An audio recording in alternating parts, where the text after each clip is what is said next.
toca a mí hacer la presentación de mi amigo personal, el doctor Ignacio Garay. En este evento tenemos desde gente que está cursando filosofía en el colegio secundario, tenemos alumnos universitarios, tenemos colegas, tenemos amigos, así que es casi innecesario decir que Ignacio Garay es licenciado en filosofía por la UCA, que da clases en la UCA, en la Universidad Católica Argentina, que da clases en la Universidad Austral, que se doctoró en la Universidad de Navarra y que la Universidad de Navarra lo convocó, lo invitó para dar clases en su universidad desde hace 1 año y medio, por eso Ignacio está viviendo allá. Bien, señores, yo no quiero interrumpir este momento, los dejo. Ignacio, el auditorio es tuyo. Maestro, acá los tenés. Muchas gracias. Cuando estudié filosofía en la universidad, di con un libro de John Rawls que se llamaba Justicia como imparcialidad, política no metafísica. Siempre me llamó la atención qué significaba la segunda parte del título y qué significa para la justicia de una sociedad, política no metafísica. Significa que para ciertas cuestiones que tienen que ver con la vida de una sociedad en común, no sirve de nada discutir cuestiones de metafísica, ya que nunca nos vamos a poner de acuerdo. Creo que es mejor no discutir temas de metafísica para dirimir cuestiones públicas. Saquemos a la verdad de la cuestión pública. Pongámosla entre paréntesis. En nombre de la verdad se han cometido los más grandes exterminios de la historia de la humanidad. No pueden convivir la democracia y los absolutos. No pueden convivir la democracia y la verdad. Hagamos política, no metafísica. Más o menos con estas palabras comenzó su discurso a favor de la legalización del aborto en el año 2018 en el Congreso de la Nación, Darío Stanraichberg, de quien puede decirse que es el filósofo argentino más popular de nuestro tiempo. Es profesor de la Universidad de Buenos Aires y de la Facultad Latinoamericana de Ciencias Sociales. Es o fue conductor del programa televisivo Mentira la Verdad desde 2011 hasta 2015 en el canal Encuentro de la TV Pública Argentina, y su libro Filosofía en 11 frases fue el libro de no ficción más vendido en Argentina durante varias semanas en el año 2018, el año en el que nació, en el que salió el libro, perdón. Si hubiese sido el año que nació, hubiese sido muy, muy precoz. Y a través de sus vastos trabajos de divulgación, en conferencias, libros y en los programas de televisión a los que ha sido invitado, ha logrado instalar en gran parte de los medios de comunicación e incluso de la cultura argentina, algunas, a través de lo que él llama la deconstrucción, algunas ideas filosóficas como la negación de los valores morales absolutos y el abandono de la búsqueda de la verdad, tan característica del pensamiento filosófico clásico. Pero ¿puede su propio pensamiento deconstructivo ser deconstruido? ¿Qué supuestos metafísicos tiene? ¿Es un pensamiento coherente consigo mismo? ¿Y hasta qué punto vale la pena adherir a ese pensamiento? Bueno, para responder a estas preguntas, les propongo en esta pequeña charla, que se llama Deconstruyendo al deconstructor, mentira a la posverdad, les propongo hacer una deconstrucción en 4 pasos del pensamiento de Stanraichberg, mostrando en primer lugar cuáles son algunas de sus principales influencias filosóficas, en segundo, analizando algunos de sus temas centrales, en concreto el de la posverdad y la teoría de la deconstrucción, Luego, viendo algunos supuestos metafísicos que estas teorías tienen, y por último, realizando un análisis crítico para ver justamente qué cosas se le pueden criticar a este pensamiento y qué cosas se pueden rescatar de él, si es que hay alguna. Así que comencemos entonces con las principales influencias. Voy a nombrar algunos de los filósofos que más lo influyeron y voy a describir brevemente esas ideas ahora, y luego cuando veamos el pensamiento de Stan Reisberg vamos a ver cómo estas ideas están presentes en él, ¿sí? Entonces, en primer lugar, de Friedrich Nietzsche toma la idea de que no hay hechos sino solo interpretaciones, es decir, que la realidad no es algo en sí, no es algo que tiene una consistencia propia, sino que solo hay interpretaciones de ella, puntos de vista, perspectivas, por así decirlo. En segundo lugar, de Martin Heidegger, toma el concepto de la historia del ser y sus manifestaciones epocales. Esto significa, en pocas palabras, que el ser no es algo estable, no es algo con consistencia propia, sino que es más bien un devenir que se va manifestando en distintas épocas, eso significa epocal, de distintas maneras.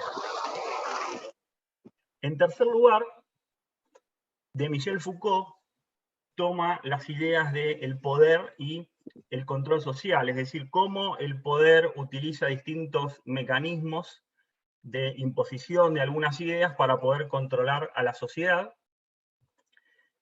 De Jacques Derrida toma el tema de la deconstrucción, precisamente, que lo vamos a analizar a continuación, en breve. Y por último, de Gianni Bátimo, la idea de pensamiento débil. Es decir, que no hay verdades absolutas, verdades sólidas, verdades fuertes. Por eso a esto se opone un pensamiento débil en el que solo hay opiniones, verdades momentáneas, culturales, etc. Pero metámonos de lleno en el pensamiento de Stan Reisberg y de uno de sus temas centrales, que es el que nos ocupa hoy, que es la deconstrucción. Para entenderlo lo más precisamente posible, con la mayor precisión, vamos a leerlo, algunos textos de él, de primera mano, y así vamos a tratar de entenderlo bien. ¿Qué es la deconstrucción? La pregunta deconstruye, desmantela toda certeza para hurgar en sus orígenes, deconstruye para comprender las razones por las cuales un sentido se fue desplegando de cierto modo cuando pudo haber tomado otros tantos caminos posibles y todos ellos a su vez deconstruibles. La potencialidad de toda pregunta de poder ser otra hace que todo pueda ser deconstruido. Muy bien, ¿qué significa esto? ¿No? ¿Qué significa la deconstrucción según este texto? Deconstruir es poner en duda una idea que ha sido instalada como si fuera una verdad, ¿sí? Las ideas que nosotros consideramos que en nuestra cultura son verdaderas, son verdades, en realidad han sido instaladas de alguna manera para que nosotros pensemos eso. Entonces la deconstrucción significa ponerlas en duda, averiguar sus orígenes, es decir, comprender las razones por las cuales llegó a instalarse como una verdad, ¿sí? Cuando en realidad pudo haber sido de otra manera. Siempre toda idea que se ha instalado como verdad es por alguna razón, y tranquilamente podría haberse instalado como verdadera otra idea y nosotros pensar que esa es la verdad, ¿no? Por eso todo es deconstruible. Toda idea, toda costumbre, todo hábito, todo lo que nosotros podamos tener como cierto, en el fondo puede ser deconstruido. Entonces, la filosofía, que es principalmente de construcción para Stan Reisberg, muestra una primacía de la pregunta por sobre la respuesta. Es decir, la pregunta no es el principio como para averiguar una respuesta y entender esa respuesta y tenerla como verdadera, sino al revés. La filosofía consiste en tomar algo que es dado como una respuesta, como una verdad, y poner la pregunta con el fin de desmantelar esa verdad o esa respuesta. Y también hay una primacía de la duda sobre la certeza. Esto es el escepticismo, ¿no? No hay certezas, no podemos estar seguros de absolutamente nada. Entonces la duda también ya no es más un medio, un mecanismo para alcanzar la certeza, como podría ser en Descartes, por ejemplo, la duda metódica, sino que se convierte en la naturaleza misma de la filosofía. La filosofía no es otra cosa que dudar de las cosas que se nos presentan como ciertas. Y esto está relacionado, obviamente, con el tema de la posverdad. Así que leamos a Stan Reisberg a ver qué dice de la posverdad. Asumimos entonces que toda verdad es provisoria, hipotética, conjetural, y que cada vez que desenmascaramos un nuevo intento de imponerse una máscara como rostro, sabemos que ingresamos en un itinerario sin fin, donde cada nuevo desenmascaramiento se nos presenta una nueva máscara, perdón, donde cada nuevo desenmascaramiento nos presenta una nueva máscara para desenmascarar. ¿Qué significa esto? Bueno, empecemos explicando el significado etimológico de la palabra posverdad.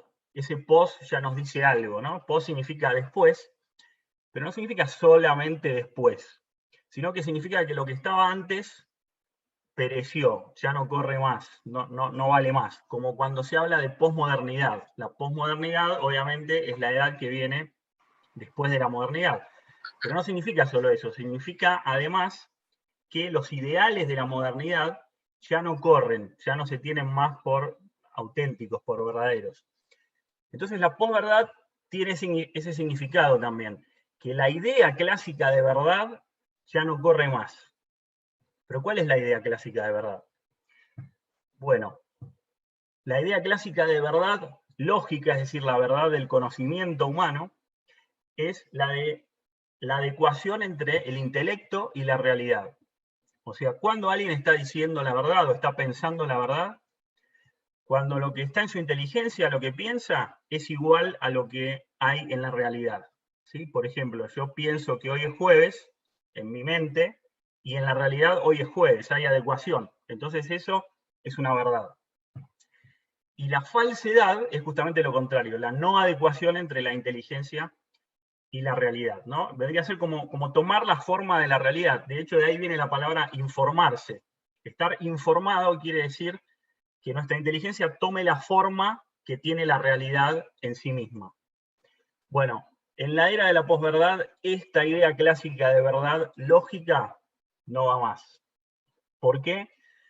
Porque es imposible que haya una correspondencia, una adecuación entre nuestro pensamiento y la realidad. Nunca podemos llegar a conocer exactamente o con cierta precisión cómo son las cosas en sí mismas, cómo son los hechos. Nunca podemos acceder a los hechos en sí mismos, sino solo a través de nuestra interpretación, sino solo a través de nuestra perspectiva. Esto es lo que quiere decir Bátimo, ¿no? Y de acá lo toma Stan Reisberg, cuando dice que la verdad no existe, el pensamiento débil. No hay verdades objetivas, sino solo perspectivas, interpretaciones, recortes. Y esto significa que toda verdad, entre comillas, porque no es la verdad clásica, la verdad de adecuación, sino lo que nosotros llamamos verdad, pero en realidad, como ya vimos en la parte de la deconstrucción, es justamente una construcción cultural, algo que alguien ha construido y ha instalado para que pase como verdadero, es justamente una construcción o una naturalización. Esta palabra también se usa mucho. Se naturaliza una idea, es decir, se hace pasar como natural. Pero en realidad no lo es, en realidad es una construcción que alguien ha formado y que tranquilamente la podría haber formado de otra manera, u otra persona podría haber formado otra construcción, y entonces las verdades serían otras hoy. Y por eso toda verdad, de nuevo entre comillas, es funcional a un poder. Y esto lo toma Stan Reisberg de Foucault. Es decir, si toda verdad, todo lo que nosotros consideramos como verdad es una construcción cultural, una naturalización, no es por casualidad, sino que es porque alguien lo instituyó de esa manera, porque le sirve, porque le conviene que eso sea considerado como verdad, porque le garpa, porque le viene bien. ¿A quién? Bueno, en general a los estratos de poder, o al poder político o a algún poder privado, le conviene que en general la sociedad tenga ciertos conceptos como verdaderos, entonces a través del poder, de los medios de comunicación o como sea, instala una idea como verdadera, que le es funcional. ¿Sí? El caso paradigmático que siempre se pone de ejemplo para ilustrar esta idea de posverdad y de deconstrucción es la histórica opresión de la mujer, ¿no? Se ha naturalizado a lo largo de la historia que la mujer es de alguna manera inferior al varón y se ha instalado esa verdad como natural a través de ciertas estructuras de poder, de ciertos estratos de poder a quienes les sirve que se ha tenido como natural esa idea de la asimetría entre el varón y la mujer, ¿no? Pero vamos a escuchar estas ideas que acabamos de explicar de la boca misma de Sternreitberg para ver cómo se presentan todas hilvanadas en este discurso, ¿no? La idea de posverdad que acabamos de explicar y la idea de deconstrucción. Cuando decimos que la verdad ha muerto, significa desenmascarar que siempre que alguien habla en nombre de la verdad, está tratando de imponer su propio interés. Que la verdad es aliada siempre al poder. Eso no quita que uno no la busque. Buscamos un saber que sabemos que nunca vamos a encontrar. Pero no lo podemos dejar de buscar. El poder, digamos, en todas sus manifestaciones, no hay un poder como algo cerrado, único, externo. El poder atraviesa todo lo que hacemos. Ahora, el poder se ejerce, se instala, ¿de qué modo? ¿Cuál es su modo más efectivo? Naturalizando su propio interés como si fuese el interés de todos. En la naturalización juega un rol fundamental el saber y la verdad. Por eso cuando el poder logra demostrar, pero aparte desde la ciencia, desde las instituciones, que su propia lógica es la lógica general de la humanidad, ganó. Digo, el caso más concreto, sí, que hoy lo vemos, por suerte, en las revueltas de estos últimos años, es el caso de la opresión de la mujer. O sea, se naturalizó históricamente que la mujer ha venido a este mundo para una serie de rasgos o de propósitos que en realidad están absolutamente enhebrados en lo que es un paradigma de tipo patriarcal que necesita de la mujer generando y cumpliendo con esos objetivos. Muy bien. Entonces, me parece que está clarísimo ahí la definición y los conceptos que hemos explicado de posverdad como una construcción cultural que es instalada, de alguna manera naturalizada, para pasar como una verdad, y el concepto de deconstrucción, que es justamente mostrar que eso que aparentemente es una verdad, no lo es, que es una construcción cultural, que es funcional a un poder y que tiene que ser deconstruido, ¿sí? Y ahora vamos a lo más profundo, ¿no? Cuando uno quiere conocer a un autor, me parece que tiene que ver su metafísica, sus concepciones más profundas respecto del ser, de la realidad. Entonces vamos a ver los fundamentos metafísicos que tienen estas nociones de posverdad y de deconstrucción. La central me parece que es la negación del ser en sí mismo. Leemos un texto de Sternreitberg y después lo analizamos como venimos haciendo. No hay un ser en sí mismo, sino que el ser siempre se nos presenta en un juego aporético de presencia y retirada. El ser en realidad acaece, no es una estructura a la que se puede llegar como si ocupara un lugar estable. Es más un estar que un ser. Un estar que se nos presenta siempre con otros ropajes y es cada uno de sus ilimitados ropajes lo que en realidad es. Incluso la idea de un ser en sí mismo es otro de los tantos ropajes. Se nos presenta a los seres humanos que siempre somos otros y se nos presenta de modos muy diversos dependiendo de su acaecer epocal. Muy bien, ¿qué significa este texto tan intrincado, aparentemente, ¿no?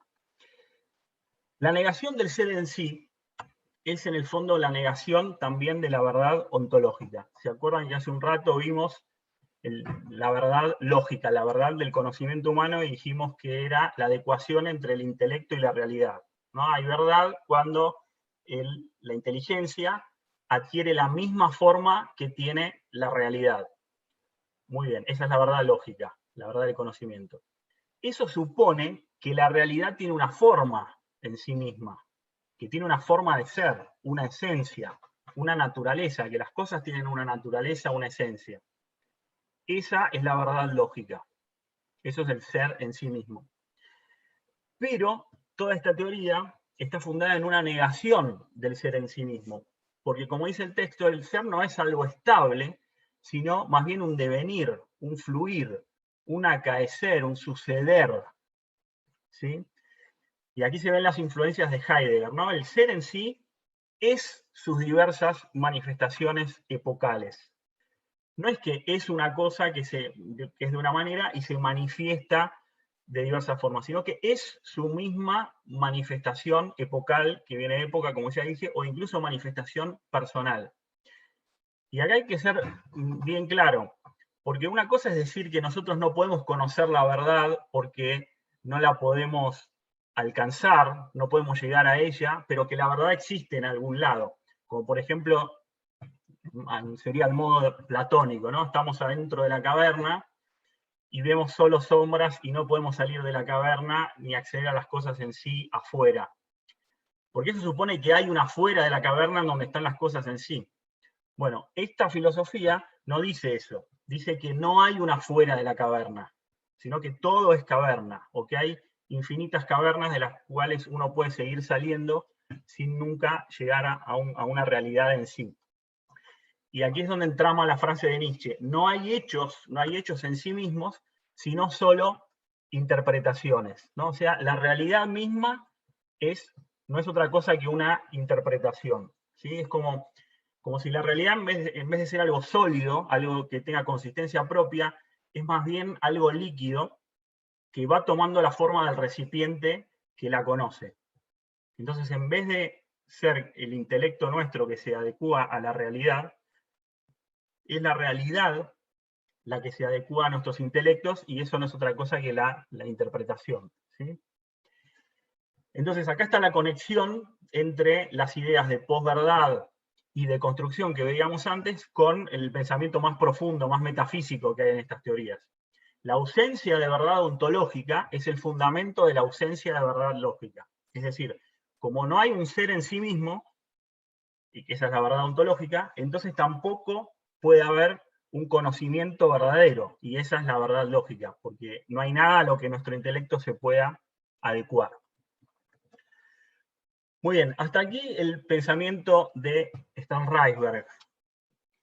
Ahora vamos a hacer un análisis crítico, vamos a ver qué cosas se pueden criticar y ver qué se puede rescatar, si es que hay algo para rescatar. En primer lugar, yo diría que su filosofía está llena de inferencias infundadas, es decir, de deducciones que se sacan sin razón o de una forma lógicamente incorrecta. Por nombrar una, de la inexistencia de la verdad, no se puede deducir ningún deber moral. ¿Qué quiere decir esto? Veamos este texto de Stan Reisberg.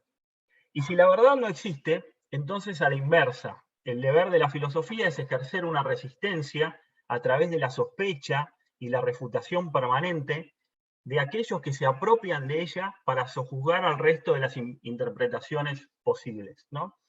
O sea, acá está deduciendo del hecho de que no hay verdad, ¿no?, ni lógica ni ontológica, está deduciendo un deber moral, que es el de construir, el de desenmascarar todas las ideas que se nos presentan como verdaderas. Pero de la inexistencia de la verdad no se puede deducir un mandato moral. ¿Por qué? Porque justamente el bien moral tiene su fundamento último en la verdad. Esto lo explica muy bien Piper en El bien y la realidad. Todo deber se funda en el ser, La realidad es el fundamento de lo ético. El bien es lo conforme a la realidad. Quien quiere conocer y obrar el bien debe dirigir su mirada al mundo objetivo del ser, ¿no? Fíjense, esta frase es la principal, ¿no? El bien es lo conforme a la realidad. O sea, obrar bien, moralmente, significa actuar de acuerdo con lo que las cosas son, ajustarse a su naturaleza, a su modo de ser. Ser justo es eso, ajustarse a lo que las cosas son, ¿no? Hace un rato explicábamos el significado de la verdad en sentido lógico como la adecuación entre la inteligencia y la realidad, ¿no? Nuestra mente toma la forma, se ajusta a lo que las cosas son. Bueno, acá es la misma lógica, pero respecto de la práctica. El obrar bien es ajustarse a las cosas en cuanto a lo práctico, ¿sí? Ahora, así como dijimos que si no hay verdad ontológica, si no hay ser, si no hay realidad, si no hay naturaleza de las cosas, tampoco puede haber verdad lógica. Si no hay naturaleza de las cosas, si no hay realidad, si no hay esencias, tampoco puede haber un bien moral. Y esa es la deducción que está haciendo Stan Reisberg. Si la verdad no existe, entonces el deber moral, si la verdad no existe, la filosofía no tiene ningún deber y nadie tiene ningún deber. Es más, podría deducirse cualquier cosa de la inexistencia de la verdad. Podría deducirse que el deber de la filosofía es deconstruir, o tranquilamente también podría deducirse que el deber de la filosofía entonces es sojuzgar al resto de las interpretaciones posibles, ¿no?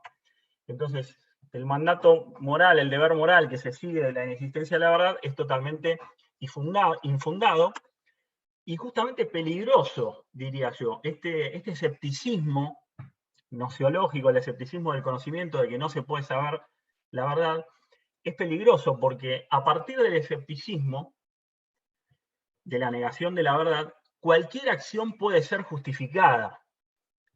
Como decíamos antes, se puede deducir cualquier deber moral. Como se puede ver en este poco feliz texto de Stan Reisberg, que puede ser interpretado como una incitación de la violencia hacia la mujer. En su libro ¿Para qué sirve la filosofía?, él va explicando distintas ideas filosóficas, todas unificadas por el relato de una historia en la que él sale de su casa, se toma un bondi, después se baja, se pierde, se toma un tren, y cuando sube un tren, el tren se detiene porque hubo un altercado, y una mujer se pone a gritar porque quiere que el tren avance, ¿no? Un hecho que seguramente muchos de nosotros hemos presenciado. Entonces, cuando él mira a la mujer y se empieza a preguntar a partir de este escepticismo, ¿qué le pasa a esta mujer? Empieza a decir, bueno, pero la mujer esta es una mujer o es un robot. Podría ser un robot, tranquilamente. Y a continuación dice esto.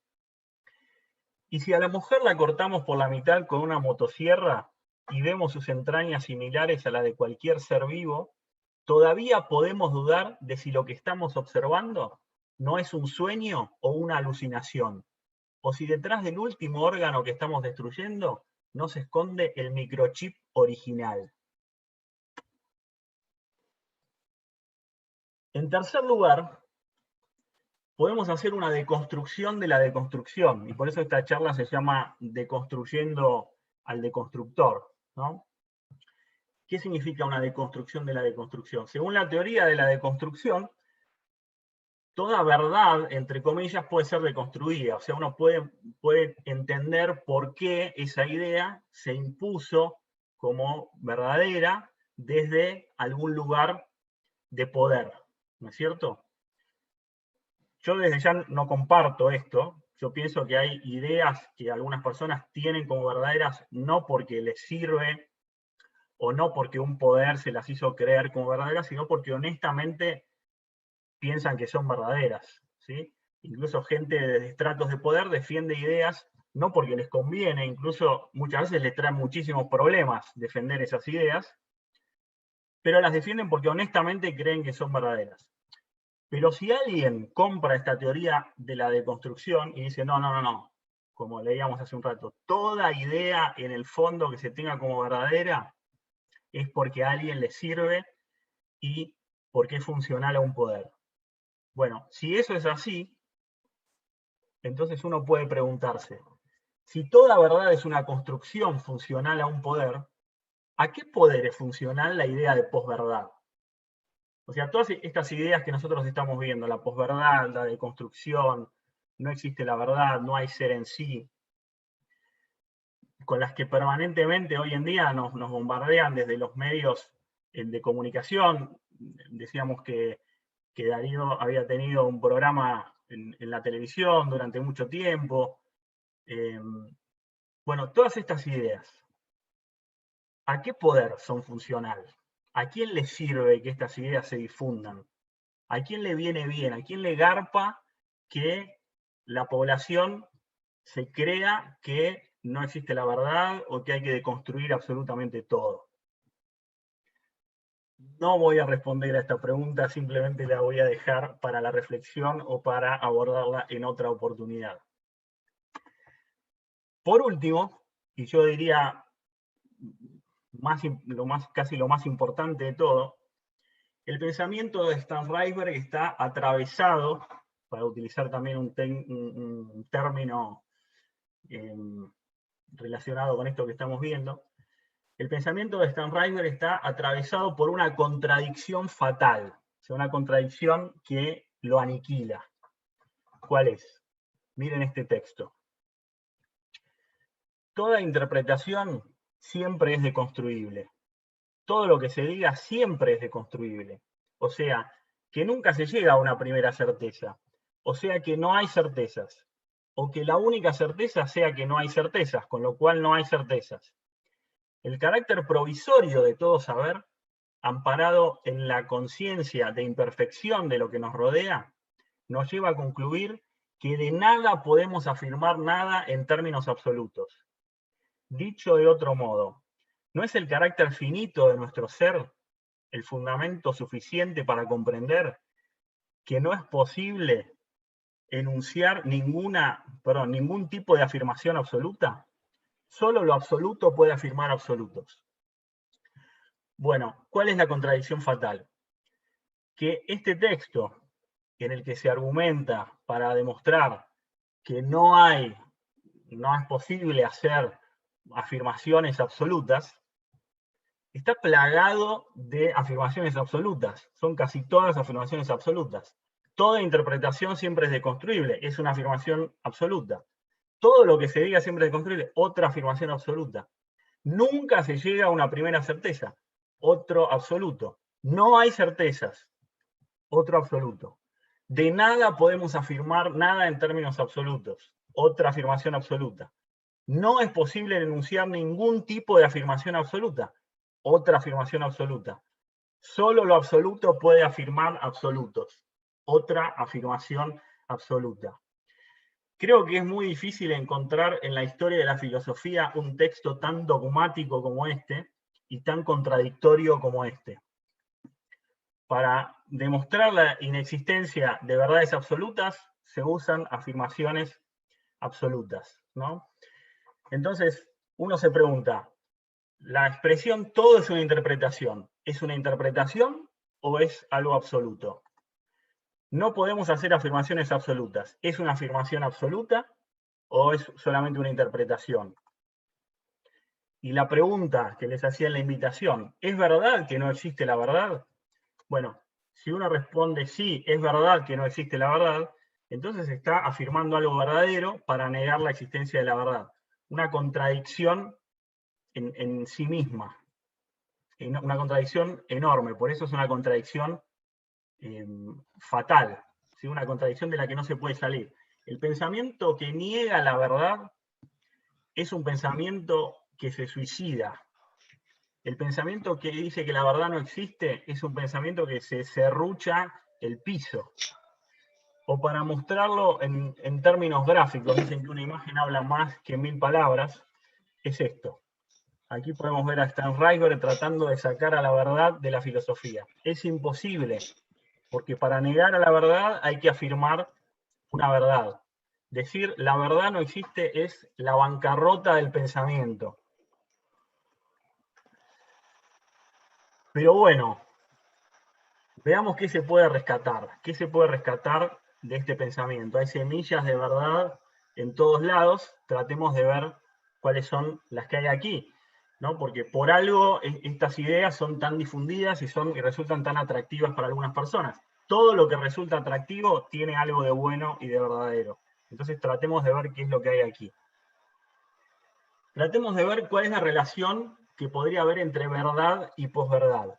Porque como les comenté al principio, la palabra posverdad no tiene un solo significado, tiene varias acepciones. De hecho, el diccionario de Oxford, que la declaró palabra del año en 2018, la define de esta manera: lo relativo a o lo que denota circunstancias en las cuales los hechos objetivos son menos influyentes en la formación de la opinión pública que la apelación a las emociones o a las creencias personales.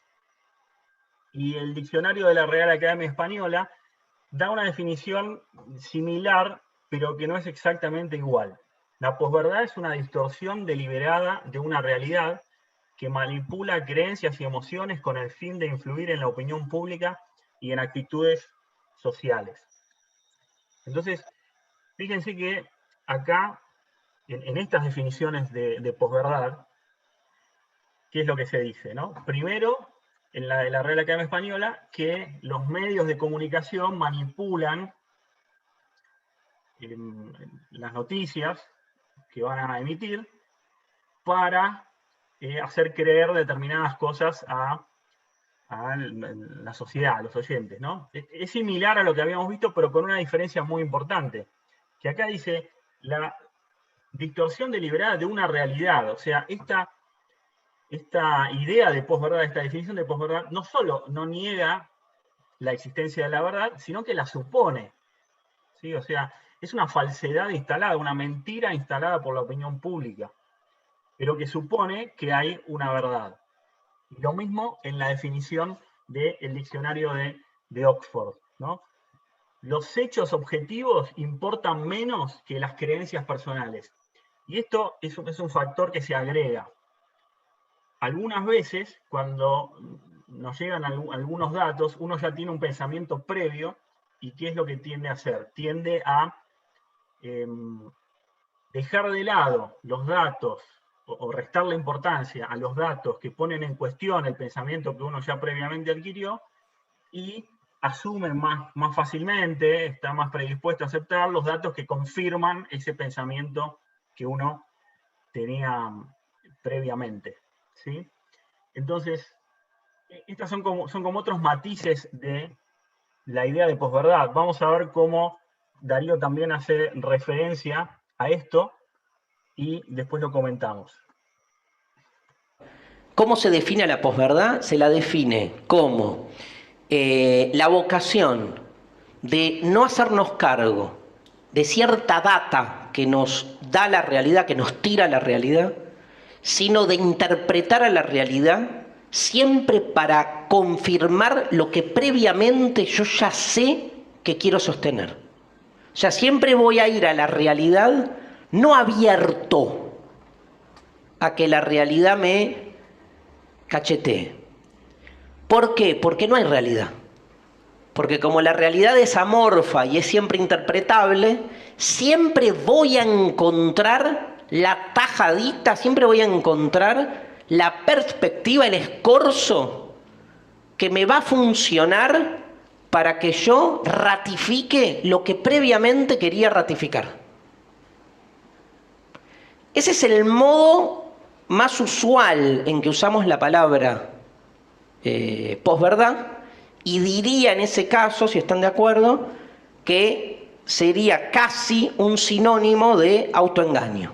Ahí. Lo que yo agregaría, y me parece lo propio de nuestro tiempo, lo que yo agregaría, y ahora lo vamos a trabajar un poco mejor, es que esa práctica que realizo con la verdad y con la realidad y con la interpretación, ese autoengaño, de ese autoengaño soy consciente. Y para decirlo husserlianamente, me chupa un huevo. O sea, soy consciente y me hago el boludo. Pero hacerse el boludo es muy difícil. Es fácil ser boludo. Otra cosa es hacerse el boludo. Fue un chiste. Pero porque me hago el boludo significa estoy viendo la estrategia, el operativo, lo que estoy haciendo, cómo estoy recortando a mi necesidad.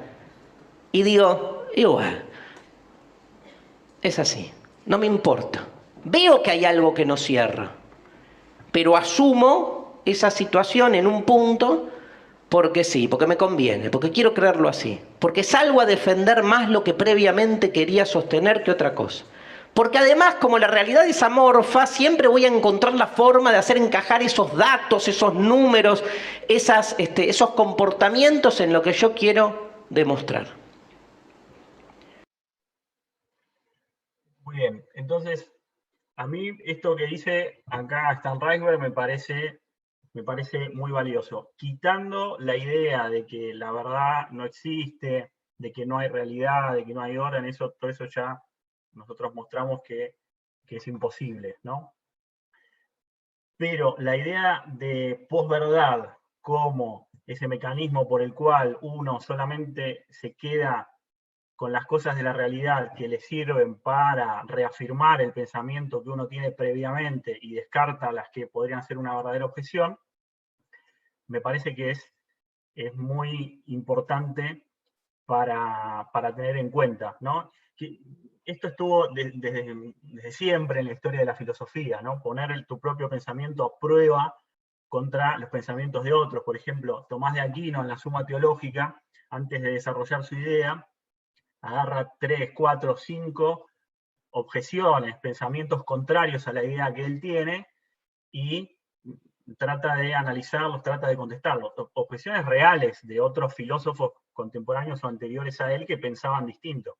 Y lo mismo, por ejemplo, Descartes con las meditaciones metafísicas. Cuando editó las meditaciones metafísicas, varios filósofos importantes de la época salieron a contestarle con ideas contrarias, tratando de refutarlo.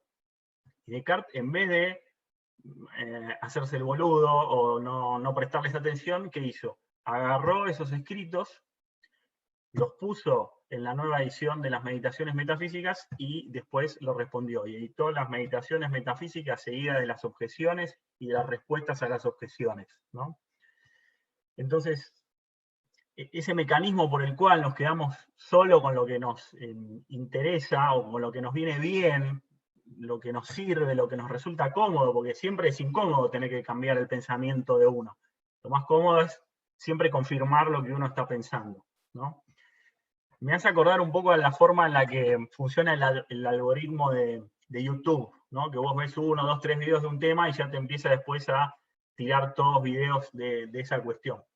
A mí, por ejemplo, en este momento me llegan todos videos de Van Halen, como que murió hace poco, entonces me di 4 o 5 recitales y ahora todos videos de Van Halen. Pero claro, no me llega ninguno de Justin Bieber o de Lady Gaga, ¿no?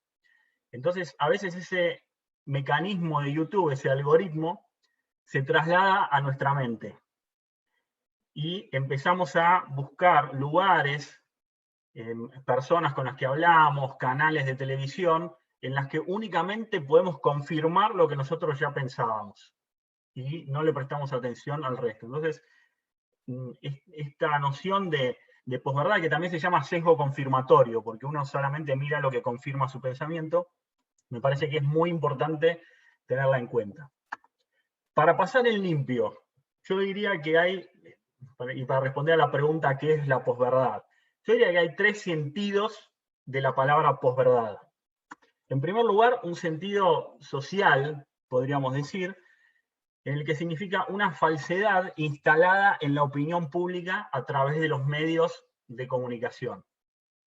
¿Sí? Cuando se hace pasar una idea falsa como verdadera.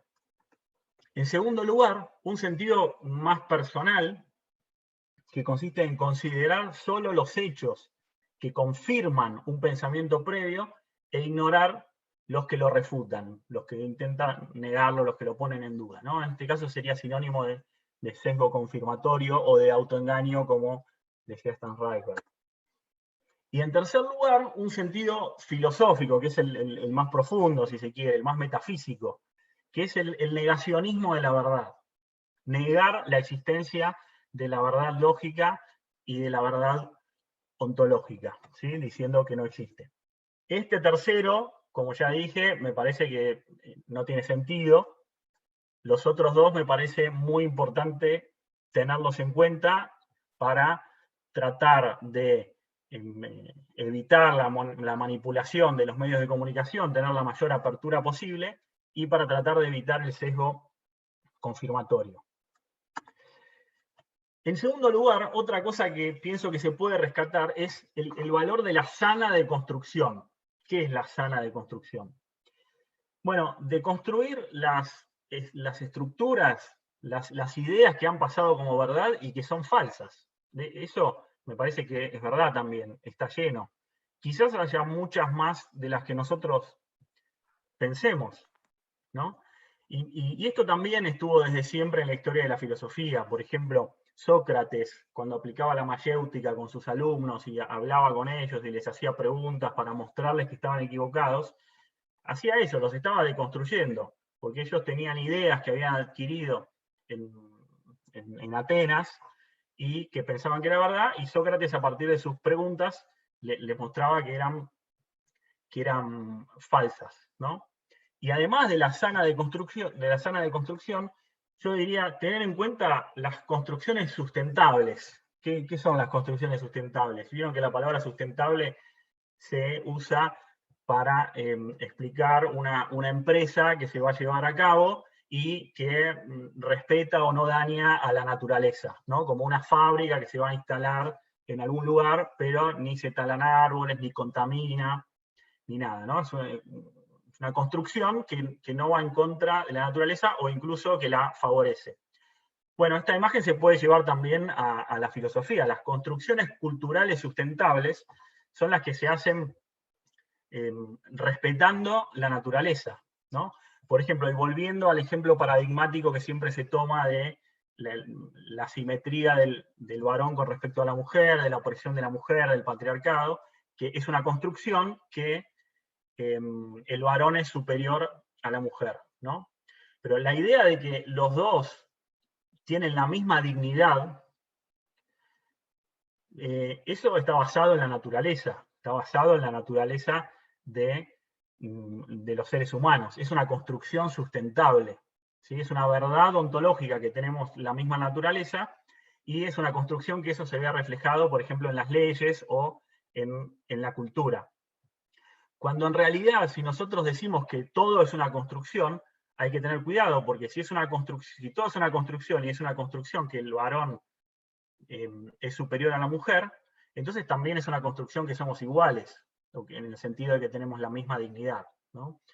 Solo podemos afirmar con la fuerza necesaria que tenemos la misma dignidad, todos los seres humanos, si eso es una construcción sustentable, es decir, una construcción, si quieren, cultural, pero basada en la naturaleza humana, basada en el orden real, en el orden de la naturaleza, en las esencias, en el ser, en la forma de ser que tenemos.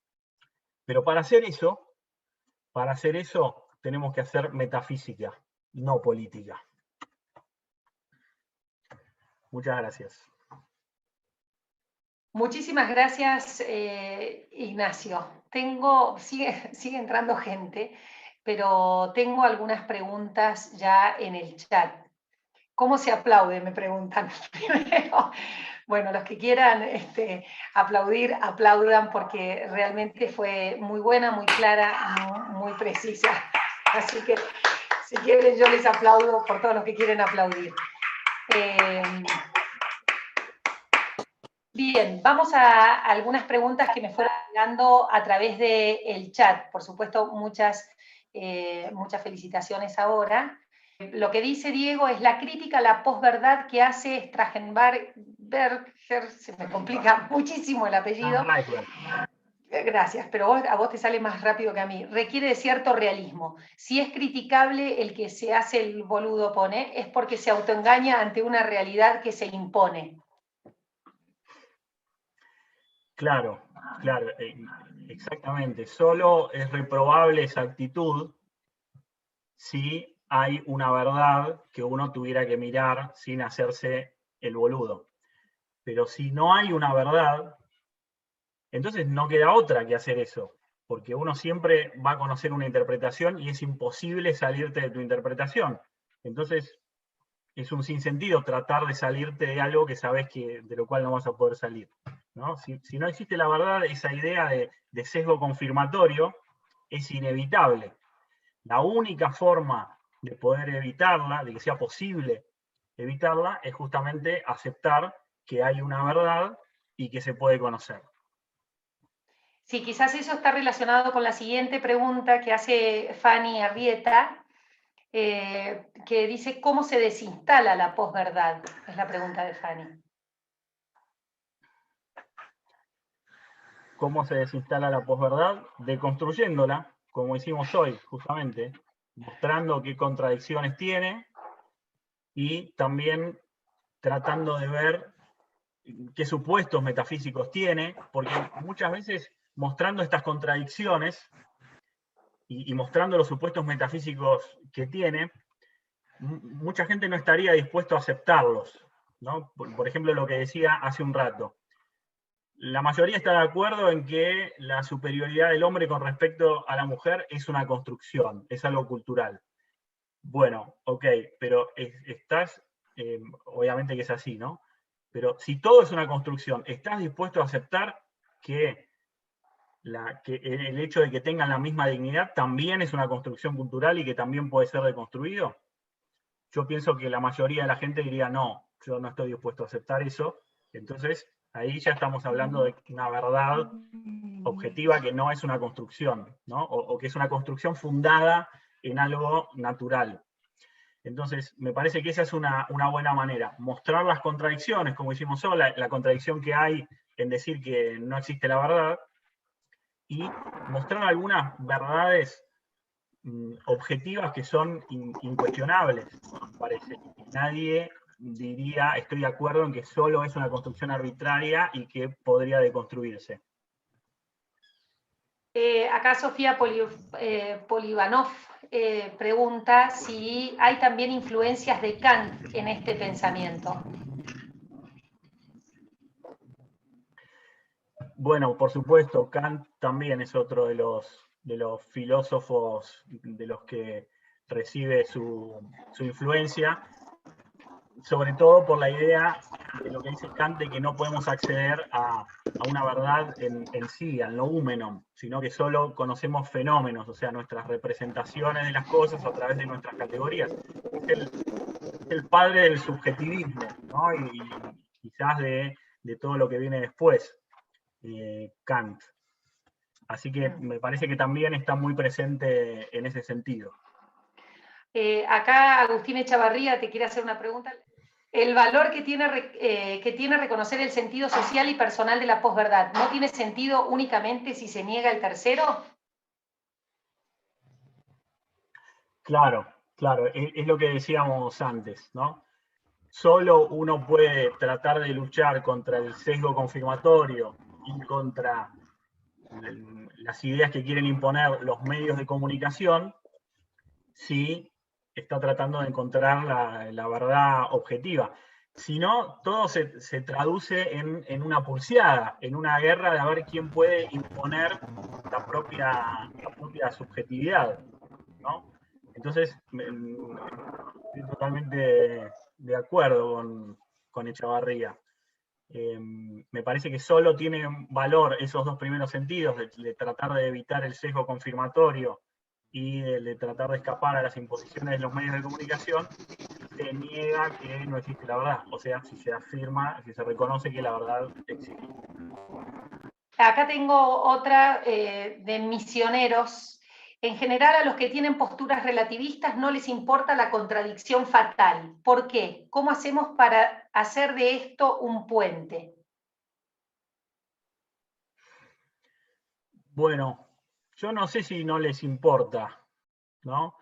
Porque, digamos, si alguien reconoce que su pensamiento es contradictorio, bueno, es prácticamente lo mismo que reconocer que el pensamiento no tiene valor. Yo pienso que a veces no ven esta contradicción tan fuerte y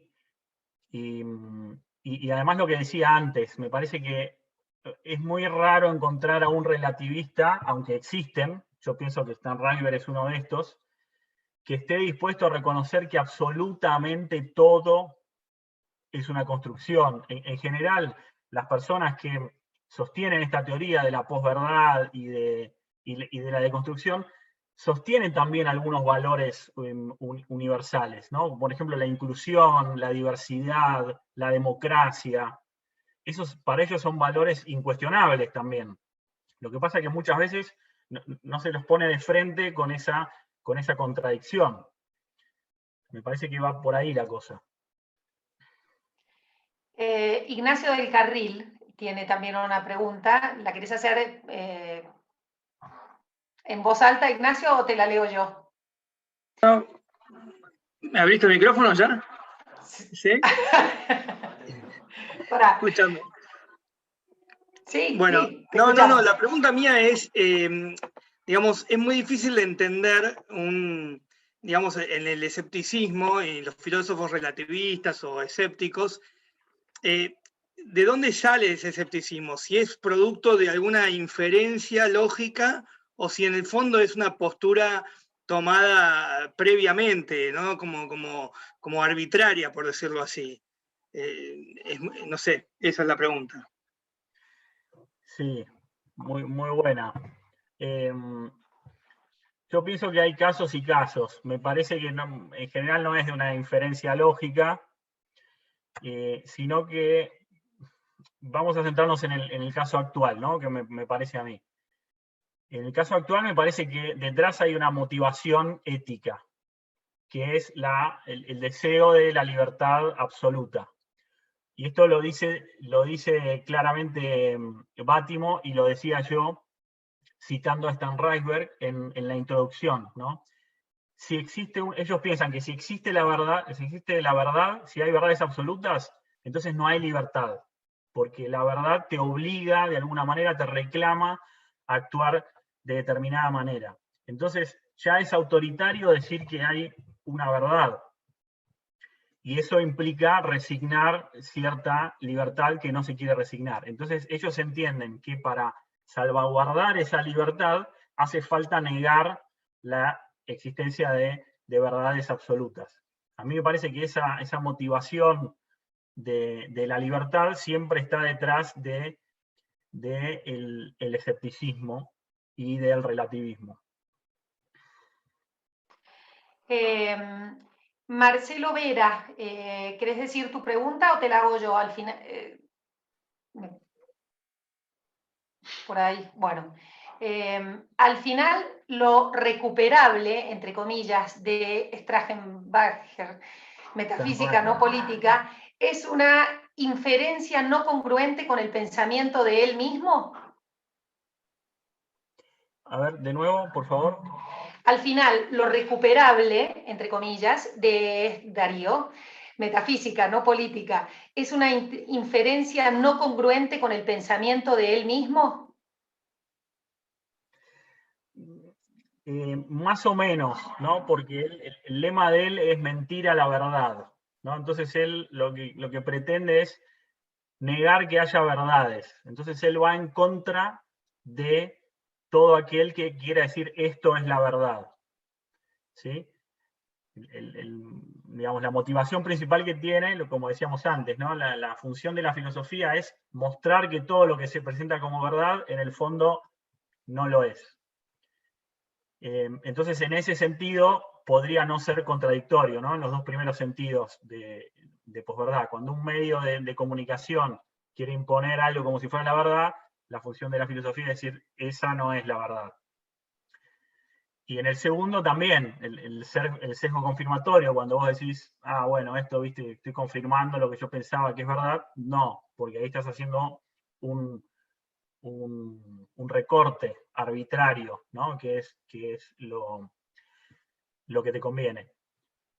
Lo que sí diría es un poco lo que decíamos antes. No sé si, me parece que no es contradictorio, pero solo tiene sentido. Tiene mucho más valor pelear contra una idea falsa para recuperar la verdad que solo pelear contra una idea falsa para que después venga otra idea falsa y nunca llegar a ninguna idea verdadera, me parece. ¿La moral en definitiva se basa en el consenso social para este tipo de pensamiento? Dice Gabriel Cuomo. Yo creo que sí. Yo creo que la idea es que todo deber moral en el fondo es una construcción que en realidad lo que intentan es ir deconstruyendo cada vez más los deberes morales, ¿no? La apertura moral cada vez mayor hasta que no haya ninguna. La deconstrucción no solo de la moral, sino también de la identidad tiene que ver con eso. Me parece que hasta llegar al que el único consenso cultural sea respetar la diversidad a ultranza, digamos, ¿no? En el sentido de que no haya ninguna norma de conducta. Entonces, sí, me parece que se los entiende como una construcción cultural, pero una construcción cultural que es necesario deconstruir. Diego pregunta, ¿qué autores amigables de divulgación filosófica realista podrá recomendar como para poder contrarrestar la popularidad de este muchacho entre los jóvenes? Gracias. Muy bien, muy bien. No sé si de divulgación lo llamaría, pero, por ejemplo, un autor que a mí me gusta mucho porque conjuga dos cualidades que no suelen estar juntas en los filósofos, que son la profundidad y la claridad, es Cliff Lewis, por ejemplo.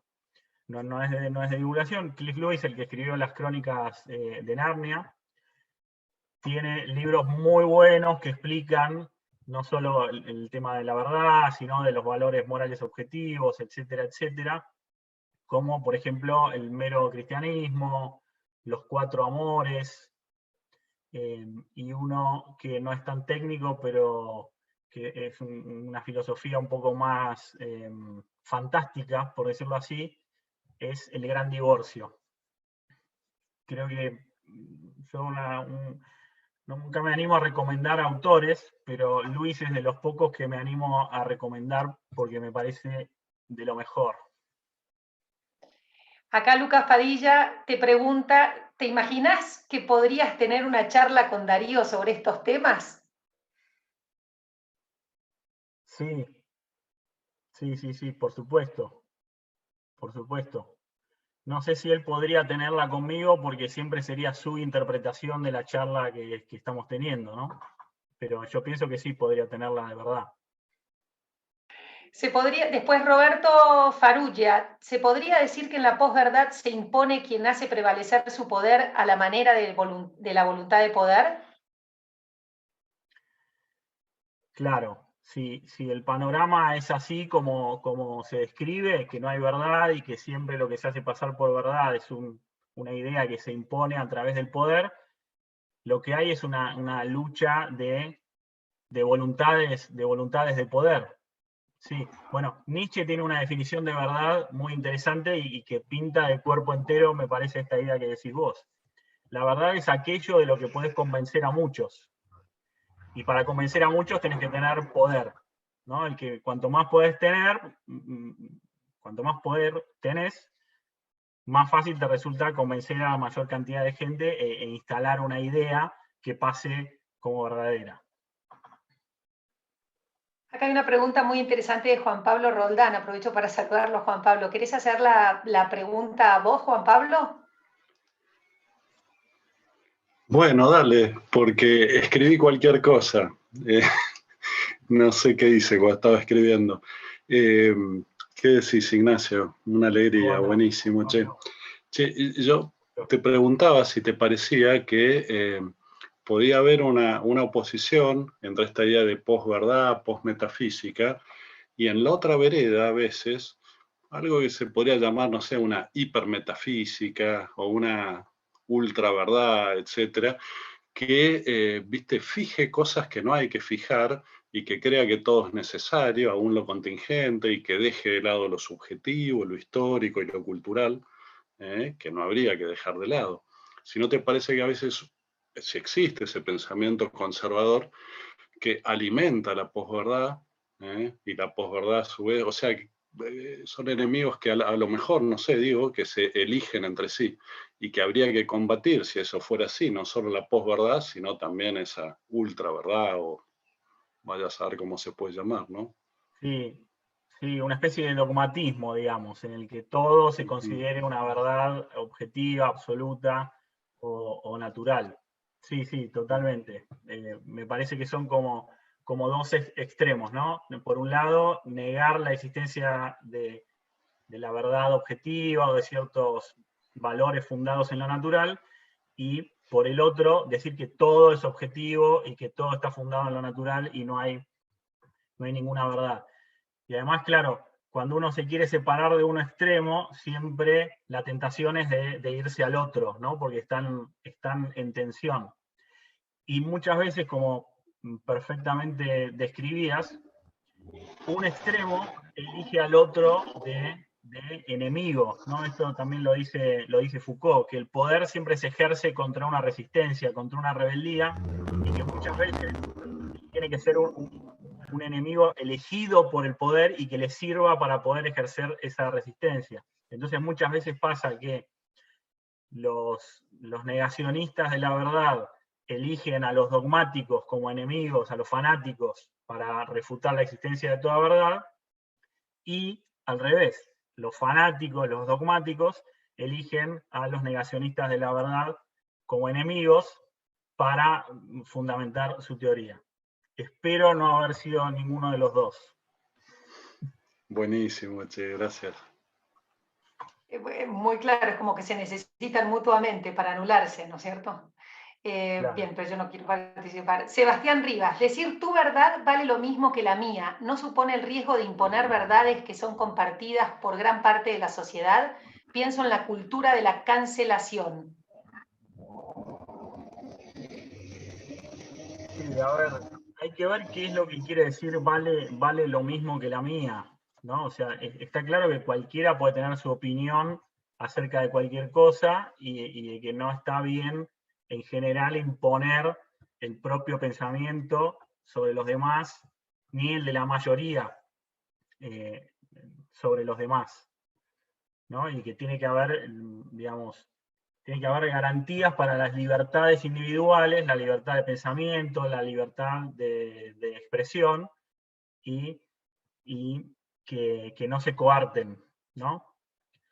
Ahora, eso no quiere decir que no se pueda discutir, que uno no puede decirle a otro que está equivocado, y tampoco significa que haya opiniones que valgan más que otras, ¿no? No en el sentido de que no tienen que ser escuchadas o no tienen que ser respetadas, ¿no? Pero, a ver, los terraplanistas, los que piensan que la Tierra es plana, ¿no? Por supuesto que pueden expresarlo, pueden decirlo, pueden reunirse, como hacen.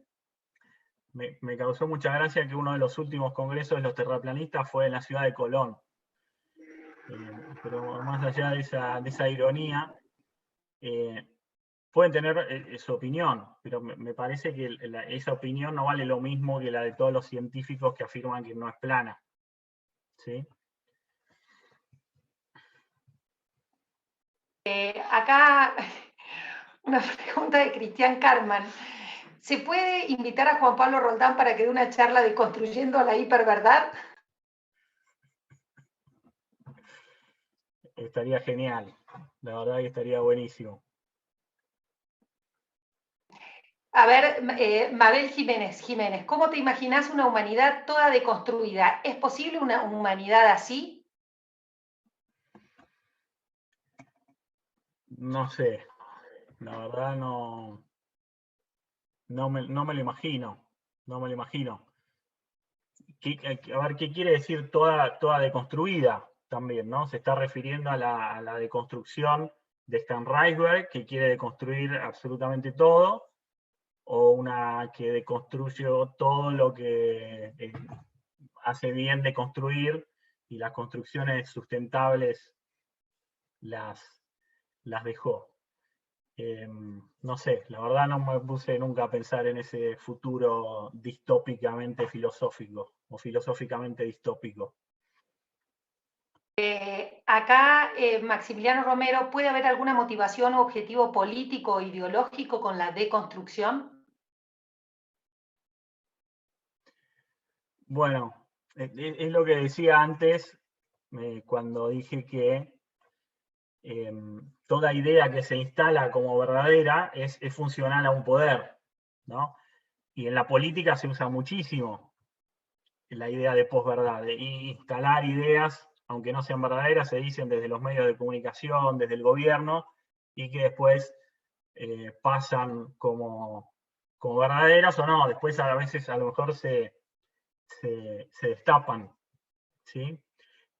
Pero yo pienso que sí, que puede haber objetivos políticos, no solo que puede haber, sino que la mayoría de las veces hay. De hecho, por eso Stan Reisberg dice hay que hacer política, no metafísica, hay que hacer política. Es como una especie de búsqueda de la lucha para imponer la propia subjetividad, ¿no? También es una frase muy común de él, que hay que hacer política en todos lados. Lo privado no es lo político, no, lo privado también tiene que ser político. Y la política muchas veces es eso, es convencer al otro de algo para que te vote, ¿sí? Sin importar la verdad. Viste que siempre se dice, el político que dice la verdad no lo vota nadie, ¿no? Entonces, a veces se instalan ideas en la realidad, y eso es la lucha política. Yo recuerdo una vez estar escuchando una discusión entre dos políticos en uno de estos programas, no sé si era Intratables u otro, y se subió un poco el tono de la discusión, ¿no? Entonces el conductor dice, bueno, muchachos, cálmense, y uno de los políticos dijo, no, está bien, no nos estamos peleando, sino que cada uno está tratando de imponer su propia subjetividad. Me pareció clarísimo, ¿no? La idea previa de cada uno está luchando con la idea previa del otro. No están los dos tratando de buscar la verdad, sino que están tratando de imponer su idea previa. Me hizo acordar también a una anécdota que escuché hace poco sobre Carlos Bilardo, ¿no? El ex DT de la selección argentina del 86. Contó que en el año 67 o 69, cuando jugaba en Estudiantes, fue a jugar haciendo una gira, porque había salido campeón Estudiantes, haciendo una gira por España, fue a jugar con un equipo, creo que era La Coruña, y terminó el tiempo reglamentario, hicieron alargue, hicieron penales y el partido seguía empatado. Entonces lo definieron tirando una moneda. Antes de tirar la moneda, Bilardo juntó a todos sus jugadores y les dijo, vamos a ganar, salga cara o seca. Vamos a hacer esto. Ni bien la moneda toque el piso, toque el suelo, ustedes salten y abrácense y empiecen a festejar y salten por todos lados. Y de hecho pasó eso, tiraron la moneda, y en el momento en que la moneda cayó al suelo, antes de que alguien se pudiera fijar si salió cara o seca, los estudiantes empezaron a saltar y a cantar y a gritar, y se empezó a armar lío, y todos se creyeron que había ganado Estudiantes y se llevaron la copa. De hecho, figura como que ganó Estudiantes, ¿no?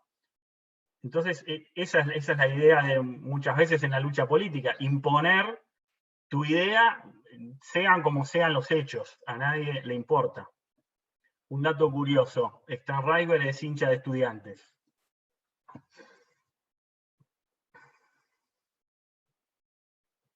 Bueno, está bien con el dato. Hay dos preguntas más y ya vamos terminando. Si Sócrates viviera, ¿diría que Darío es un sofista? Bueno, los contrafácticos son imposibles de conocer con certeza, ¿no? Pero Platón, por boca de Sócrates, vieron que no se sabe del todo con mucho rigor qué cosas dijo Sócrates y qué cosas dijo Platón.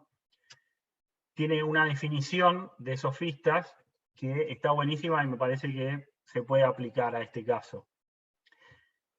Platón o Sócrates dice, Un sofista es una persona que estudia los gustos de la sociedad en la que vive, los organiza como si fuera una filosofía y se los vende como sabiduría. Entonces, la gente cuando recibe eso en forma de filosofía, en forma de sabiduría, confirma sus propios gustos. Entonces dice, qué bueno, esto es lo que yo siempre pensé y ahora me lo explican de forma correcta. Entonces, insisto, no sé qué es lo que pensaría Sócrates, pero tal vez podría decir eso. Bueno, muchísimas gracias a todos por la gran participación. Hemos tenido 155 personas. Gracias a todos, tanto a los que estuvieron de acuerdo con la postura como las que no. Ahí mandaron un mensaje que preferían la filosofía de Darío. Con lo cual, eso es lo lindo que tiene la filosofía, digamos. Cada uno puede defender su posicionamiento de manera lógica y racional, y sin embargo seguimos todos hablando y dialogando, y eso es lo lindo. Ignacio, te agradezco muchísimo tu disponibilidad desde la Universidad Católica de Salta. La verdad que esto es como un orgullo poder haber hecho y haber logrado esta convocatoria. Tenés un club de fans muy interesante. La idea es hacer este tipo de eventos durante el 2021, unos presenciales y otros virtuales. Así que les agradezco a todos muchísimo la participación en nombre de la Universidad Católica de Salta. Gracias, Ignacio, y gracias a todos. Muchas gracias de nuevo por la invitación.